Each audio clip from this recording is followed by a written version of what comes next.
नमस्ते प्रणाम दोस्तों, मैं अपने यूट्यूब चैनल में आपका स्वागत करती हूँ। मैं आप लोगों के बीच एक दहेज गीत लेके आई हूँ दोस्तों, जो मैं खुद से लिखी हूँ।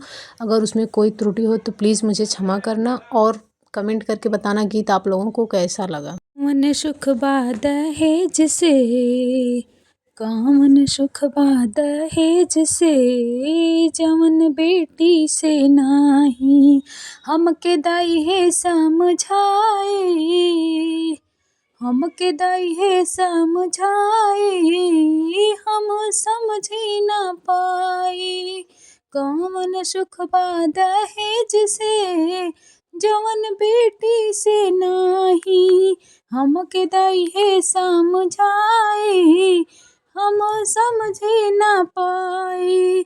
दहेज के मोल होला बेटिया न मोल हो, दहेज के साथ देले बिटिया के तोल हो। दहेज के मोल होला बेटिया न मोल हो, दहेज के साथ देले बिटिया के तोल हो। कबलई बेटी से मपाए, कबलई बेटी से मपाए, हम समझे ना पाए। हमके दातानी समझाए, हम समझे ना पाए। मन सुख बा दहेज से, जवन बहू से नाही कामन सुख बा दहेज से, जवन बहू से नाही। मांगिले दहेज त सीनवा के तानी, पुराना डिमांड होई पी है नाही पानी। मांगिले दहेजवा सीनवा के तानी, पुराना डिमांड होई पी है नाही पानी। कबलई बेटी के सताई, कबलई बेटी के सताई, हम समझी ना पाई। हमके दाई है समझाई, हम समझी ना पाई।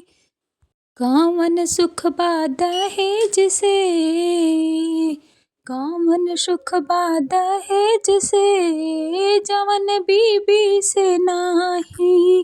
कामन सुख बा दहेज से, जवन बीबी से नाही।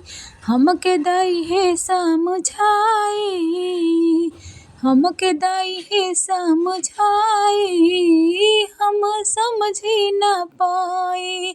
कहीं कहीं जानी बहिन बिटिया जराई, दहेज के खातिर दिल फसरी लगाई। कहीं कहीं जानी बहिन बिटिया जराई, दहेज के खातिर दिल फसरी लगाई।